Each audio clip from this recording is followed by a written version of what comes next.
welcome to the Let's Kick It channel, where we share soccer interviews, tips, and tricks. My name is Johanna. I go by Coach Jo on the soccer field. And today's episode, we are connecting with the first female athletic trainer for a Major League Soccer team. She's breaking barriers and leading the pathway for other females who want to get involved in the MLS. We're so glad to have her here today and to share her story. Stephanie, welcome to the Let's Kick It channel. Hi, thank you, Johanna. Thank you so much for inviting me. I don't know if you want to. So I'm actually a performance coach. Part of that, obviously, I'm more on the field, strengthening, so like a strength and conditioning coach, people would say. But yeah, thank you so much for reaching out and doing this. I'm very happy to be here. It's an honor to be interviewed by you. I've seen some of your work before, and well, I'm happy. Thank you. No, I mean, thank you. And sorry, I got that wrong. But like I mentioned off camera, I'm a big fan of Major League Soccer, Houston Dynamo, FC Dallas. And throughout the years for the past decade, you see people come and go, interns and full-time employees. But when I first saw you pre-COVID on the field with all these athletes, I was like, there's a female on the field. Like, what? This is awesome. She's not part of the, what do you call it? That crew that carries players off. Yeah. Or security. I was like, she's actually part of the first team. And as a female, I was just like in awe. I love it. I love it. I love what you're doing. And it just speaks volumes for what the MLS is going for the next steps. Exactly. Yes, I definitely agree. I mean, once you told me you had seen me, I was like, oh my goodness, someone noticed me in the big field. But yeah, it's always good to know that other people are noticing and just where the league is going and where female are going in sports. So it's good to know that it's become such a great thing around the world. Awesome. And then we'll go ahead and get started. We just want to get to know a little bit more about you and share your story. So I guess, again, can you tell us what you do now and who you do it for? Yes, so I'm what they call here an athletic performance coach. For those people that are more related in Latin America, it's preparadora física. So basically, we're in charge of all the physical aspects of the player in the game. So I deal with GPS stuff. I deal with planning preseason, in season, training load management, prevention of injury or reduce the risk of injury. I also do a little bit of the nutrition side, just giving advice to the players and taking care of them. So I'm working for FC Dallas. I am part of the academy as well. So I work with the U15s and the U19s directly, but I still have involvement with all the 4 teams in the academy. How important is it for someone to do nutrition properly when they're an athlete? I definitely think that nutrition is the game changer. I would call it the game changer. A lot of people come to us, and athletes, players in the team, or I have people from the outside, that they say, oh, I'm working out 7 days a week and I'm not seeing any changes. I'm like, well, how's your nutrition? Like, are you drinking enough water? What are you eating? Do you eat pizza? Do you eat ice cream? And it truly does make a difference. Like, I do understand that genetics plays a big role.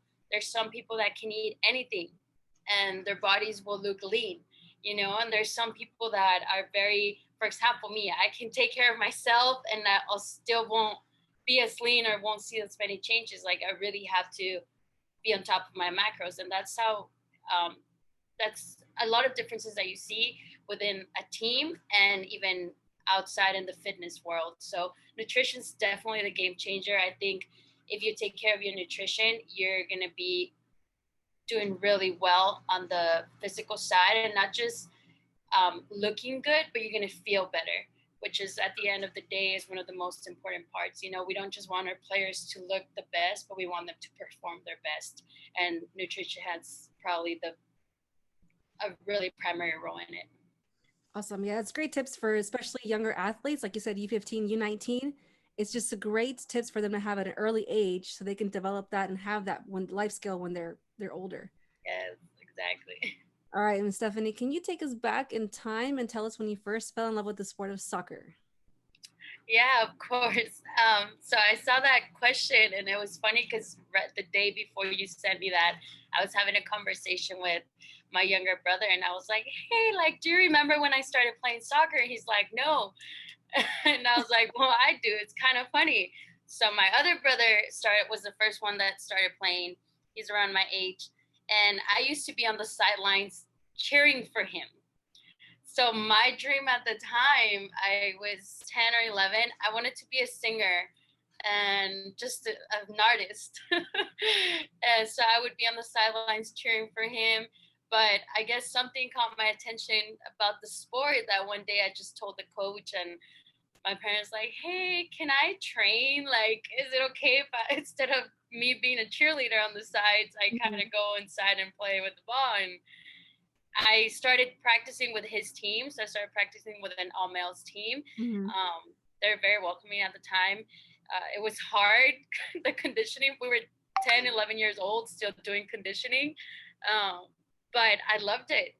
From there, I never stopped playing again.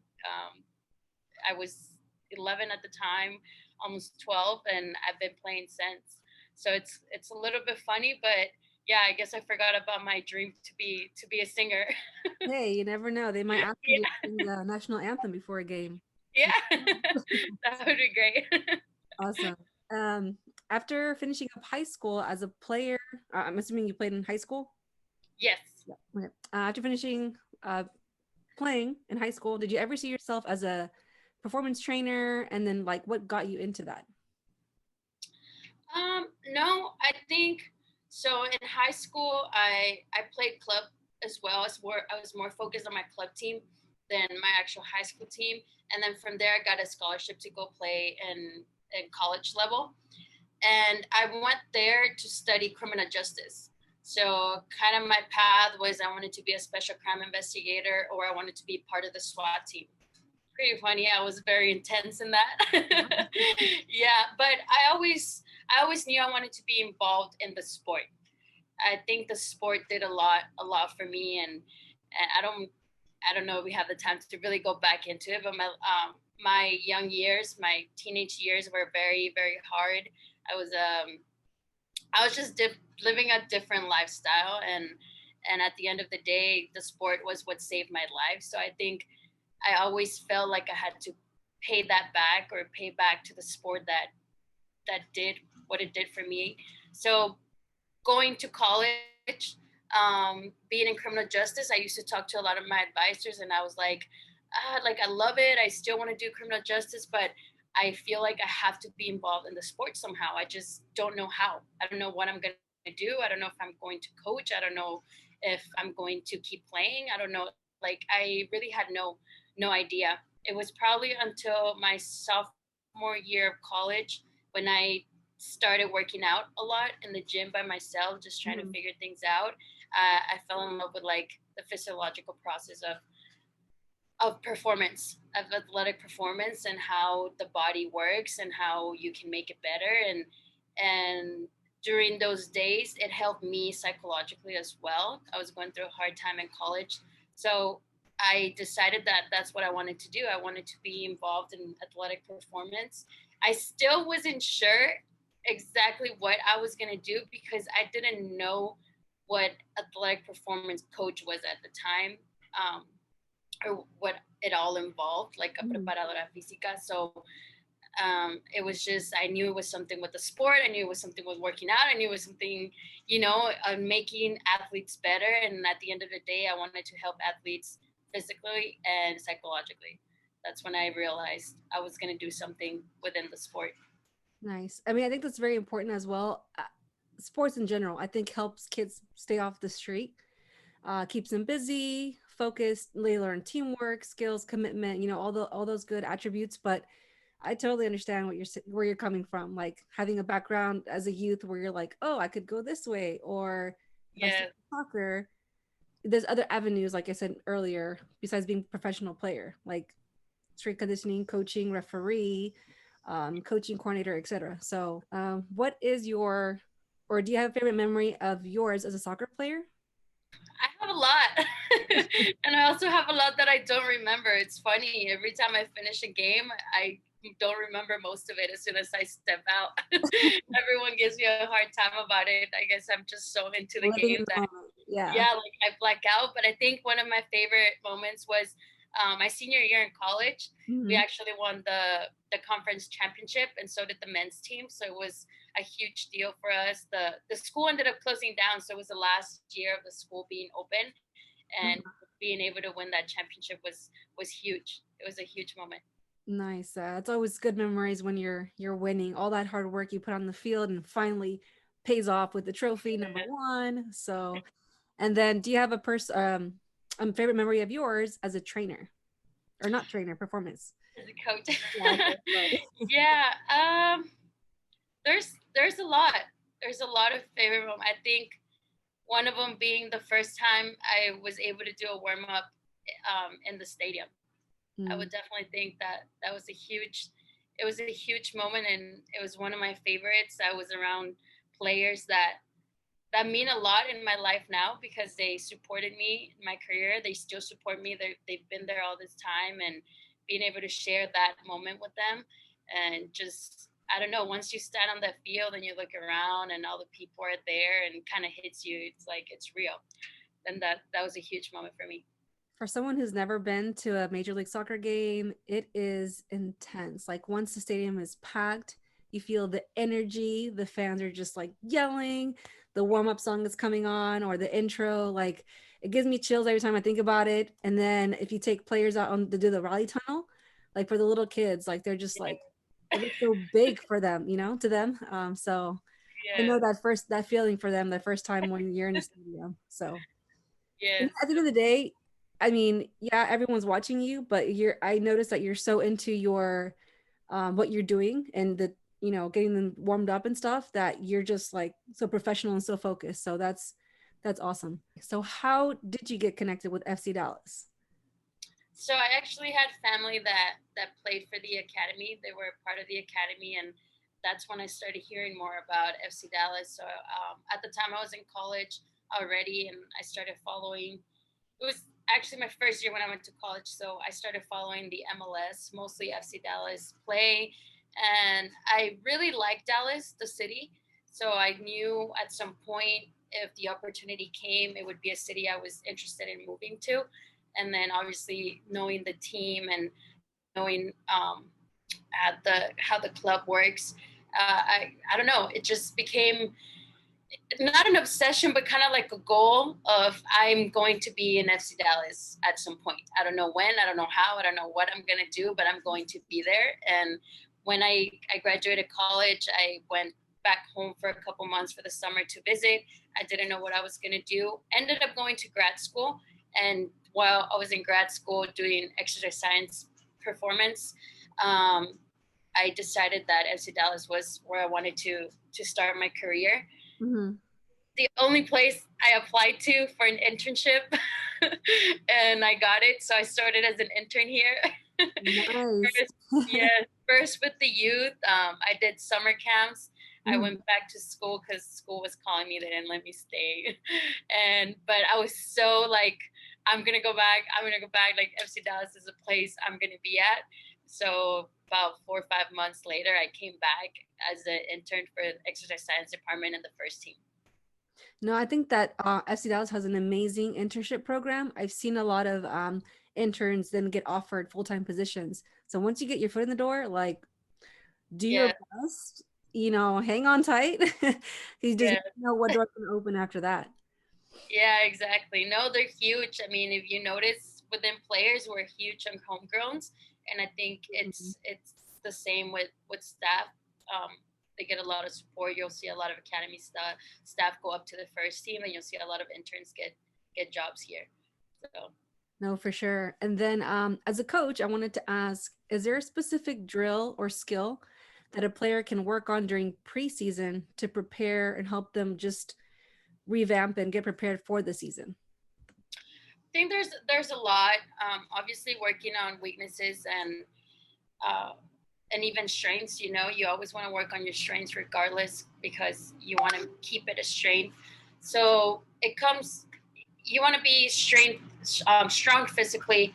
You want to be in condition. You know, it depends on on the position you play, how much you're going to run, or the type of running that you're going to do. But definitely in preseason, there's a lot that you can do. It is smart also for the players to talk to their coaches and understand training load, at the age and you're trying to win a position or in the academy or in the first team that you want to do extra, but sometimes extra is not the best. Your body needs some rest as well. And that's why we try to let the players know, like, make sure you understand training load management. Okay, if you train in the morning, then maybe it's okay for you to rest for a couple hours and go in the afternoon. But definitely a lot of conditioning stuff, strengthening work that can reduce the risk of injury for the players during season. That's very important. I think now we're starting to realize that gym work is a lot more important than it was maybe before in the past, where they used to make teams just run every day all day long. And it's like, no, you need a balance. You need a balance of strengthening, and you need a balance of conditioning. Okay, awesome. And then where's, I don't know, with when you joined FC Dallas, but we had COVID last year, weren't able to travel as much, but where are some places that you have traveled to due to like maybe soccer conventions, games, education through FC Dallas, or just through college?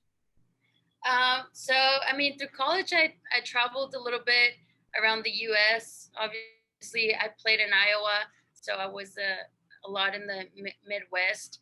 Then for my master's, I went to Virginia. So in the U.S., I've been around a lot of different states, from Florida, California, New York, Maryland, and then being here in FC Dallas, I haven't been able to show as much with the team.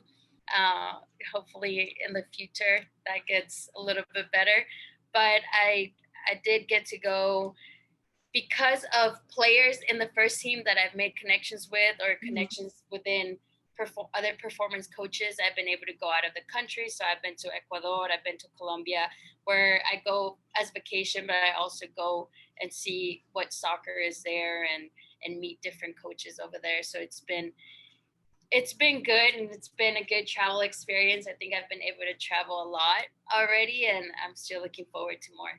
Hey, that's exciting. I mean, you just never know, like I said, where you're going to be having the next opportunity. And that's also that you're bilingual, right? In Yes. Spanish? Yes. So you can connect with the kids on the field and the players. So that's always a plus. Yeah. I guess kind of going back, have you always been an FC Dallas fan? And also, do you have another MLS team that you like? I don't know if I want to answer that. No, I've definitely been a big fan of FC Dallas. It was one of the first teams that I started following. So I definitely like it. And obviously I'm here now and I love everything. But I will be honest, I had a family member that started at the Real Salt Lake Academy. Mm-hmm. So every time we play Real Salt Lake, I feel like they're part of my journey too. Yeah. So it's kind of some special love. I don't follow them as much anymore, but it is there. It was the first jersey I had because my brother gave it to me. And knowing that I learned about the academy through them, and I learned a little bit more about the MLS through them, and then I knew about FC Dallas, and I think there's some special love there. But obviously, FC Dallas is my number one. His home. Yeah. No, actually, when I used to work for FC Dallas, a lot of them knew that I worked for the Houston Dynamo as well. So they'd say, "Oh, you're an undercover spy." And then when they would both play at FC Dallas, I had to wear white. I was like, Yeah, you can. Houston's home, but Dallas has been good to me, is what I'd say. Yes, exactly. Oh no, but FC Dallas is great. I love the environment, the team. Like they've been amazing. And then who are some people who have inspired you in your soccer journey, whether professional or personal? I think I've had a lot of people along the way. Obviously, my mom has been a huge support. Even when she didn't know the sport as much, she kind of just supported me on doing what I wanted to do. So it's always been good having her support and knowing that whatever I decide, she's going to be there. I've had a lot of coaches that coached me at some point, and they're a huge support. My club coach Oscar Mendoza was has been huge to this day. He still supports me. I went to school in Austin for college, and Dr. Cervantes was my professor and also the director of the program. And he was a huge part of my career, kind of really helped me focus where I wanted to be. And to this day, he still reaches out and is always very proud of everything I'm doing. So he's been huge. And mentors I've had here, Skylar Richards he's a huge reason why I'm here and why I'm still doing what I do. And Fabian Bazan would be also. So there's many names. I wish I could name everybody. We would be here all night probably, but yeah, they have definitely been a huge part of it. Nice. It's always good to have positive role models that can also, like you said, check in on you and just to see how you're doing. So that's good that you have that as well. And then what's the best soccer advice anyone has given you? Whew. That question got me thinking.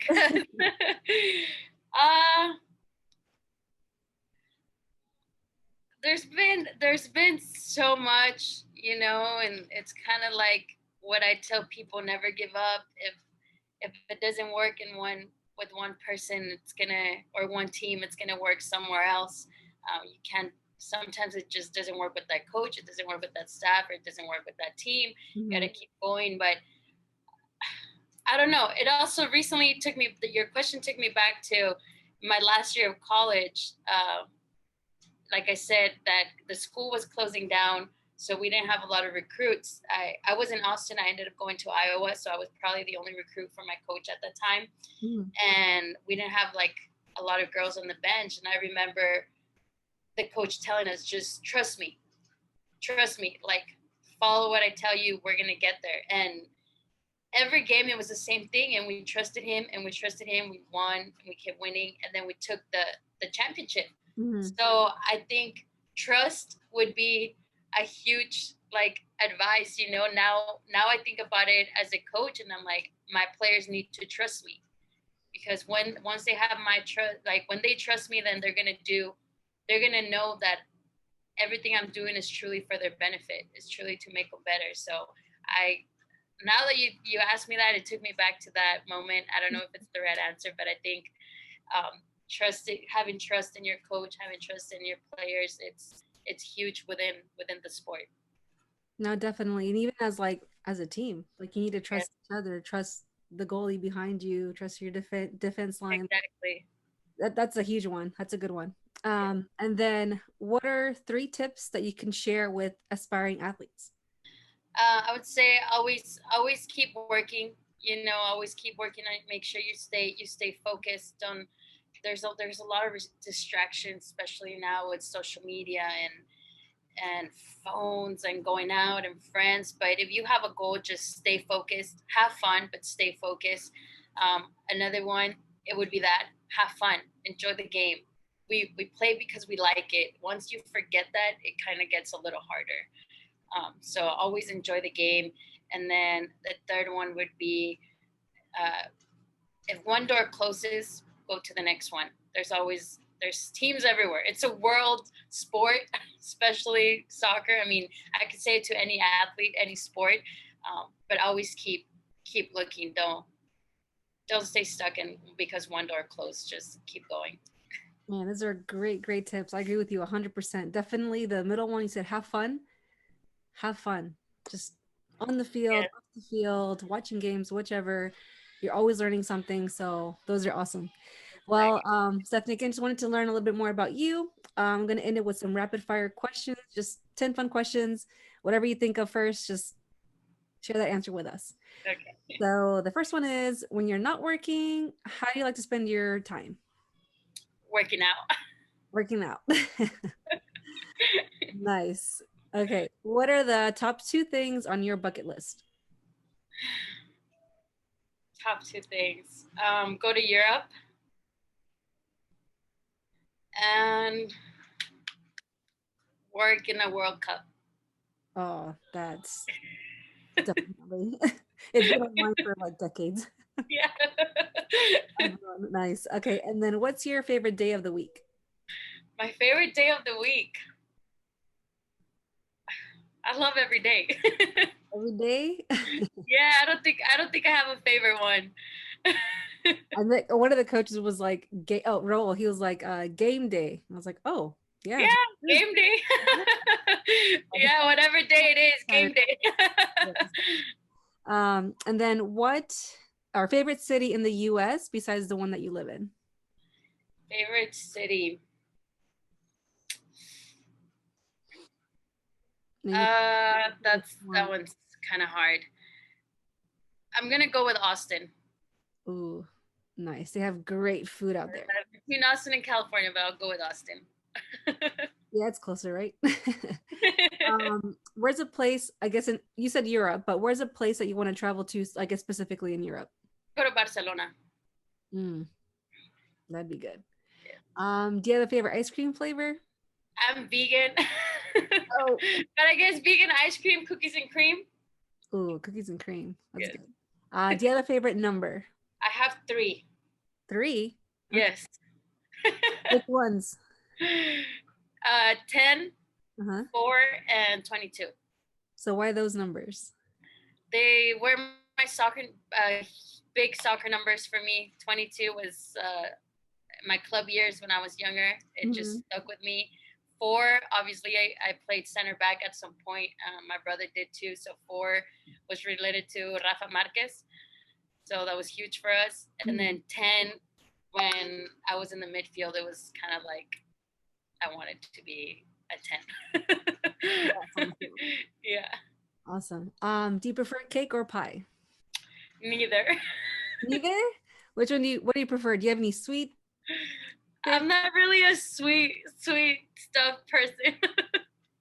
Hey, I mean, as an athletic performance trainer, I guess you can't really say, right? Yeah. Veggies. If you could have dinner with one person, dead or alive, who would be your guest of honor? Oh my goodness. Who would you invite to the table? Who would I invite to the table? There's so many. I like Osvaldo's answer too, but I don't want to take it from him. Yeah, I'm gonna say, yeah, that one was deep. I like that one, but Guardiola. Guardiola? Okay. Yes. And what kind of questions would you ask him? Everything and anything. His career as a player, as a coach, I find him very, very interesting. I feel like listening to everything he's been through, it would be awesome. And then obviously how he sees the game, because I mean, I know how he coaches. I think he has a very, very interesting way of seeing the game. Good stuff. And then would you either climb a mountain or jump out of a plane? Jump out of a plane. Jump out of a plane? Go skydiving? Yes. Nice. It's exhilarating if you haven't gone before. It is like... I haven't. I want to.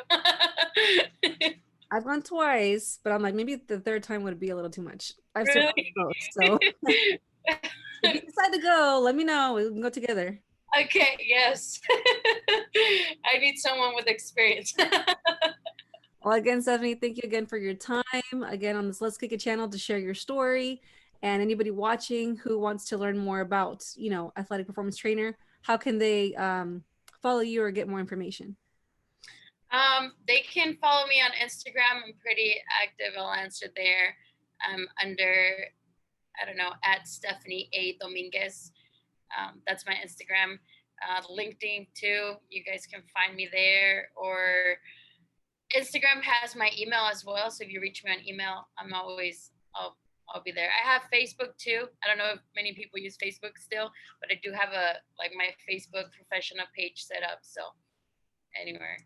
Awesome. Those are about the only things I have. And then again, guys, thank you again for joining us on the Let's Kick It channel. And we look forward to sharing the story with anybody that you, just wants more information and has questions about, the MLS. So thank you guys. Hope you guys have a good one. Thank you.